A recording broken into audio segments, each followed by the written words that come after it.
Jesus Christ ascended into heaven after his resurrection from the dead.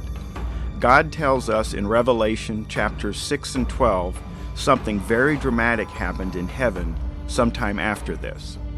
Then there was an earthquake, or judgment, and a final battle in heaven with Satan and his angels.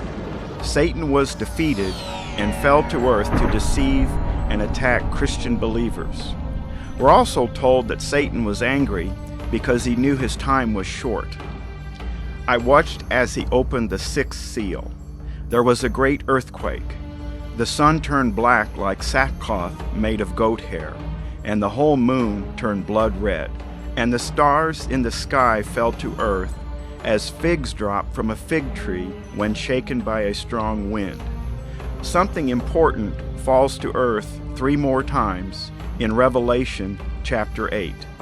The first angel sounded his trumpet, and there came hail and fire mixed with blood, and it was hurled down on the earth. The second angel sounded his trumpet, and something like a huge mountain, all ablaze, was thrown into the sea. The third angel sounded his trumpet, and a great star, blazing like a torch, fell from the sky. What God is telling us is that these images represent Satan and his fallen angels hurled to earth after losing their battle in heaven. The hail and fire mixed with blood are demonic angels. This is so important that God repeats it a number of times to John. But when did this occur? This likely occurred sometime after Christ's ascension. We know that in the year 610 in Mecca, Satan deceived Muhammad when he saw a vision of something that claimed to be the angel Gabriel. The angel Gabriel, who was actually Satan the deceiver, convinced Muhammad that the Gospels were corrupted because Jesus Christ was not the risen Messiah and not the Son of God, but rather just a prophet. Thus, Islam was created in the year 610. Islam exists only to deny Jesus Christ as the Savior. We now know the fake angel Gabriel was Satan because Muhammad said every time he had a vision he felt like his soul was being torn from his chest. This could only be from Satan himself. It wouldn't make sense that the same angel Gabriel who told Mary she would give birth to the Messiah would now tell Muhammad this wasn't true. Revelation chapter 8 says, after this star falls to earth, 1/3 of the trees, 1/3 of the ships, and 1/3 of the ocean are destroyed by this falling star. After the angel Gabriel gave Muhammad this message, he and his followers quickly destroyed over 20,000 Christian churches in the first jihad. The first Islamic jihad lasted between 610 and 762 and destroyed almost all of Christianity in the Middle East.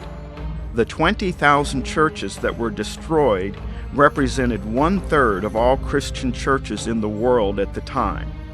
The 5 months, or 152 days, in Revelation 8 represents the first jihad that lasted 152 years.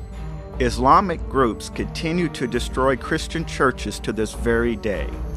We learn more about Islam in Revelation 13. The false prophet is Muhammad himself. The mark of the beast, which can be on the forehead or the hand, is the Shahada. The Shahada says there is no God but Allah, meaning Jesus Christ is not the Son of God, and Muhammad is the messenger. This is the message Satan wanted Muhammad to spread. Revelation 13 tells us the false prophet sets up an image of the beast. The image of the beast was set up by Muhammad himself. This is the Islamic Kaaba blackstone in Mecca. It is the central part of the Islamic pilgrimage. We also know all Islamic prayer is directed to the false image. And the smoke of their torment will rise forever and ever. There will be no rest, day or night, for those who worship the beast and its image, or for anyone who receives the mark of its name. In the Old Testament, the prophet Zechariah tells us about this as well. For I am going to raise up a shepherd over the land, who will not care for the lost, or seek the young, or heal the injured, or feed the healthy, but will eat the meat of the choice sheep, tearing off their hooves.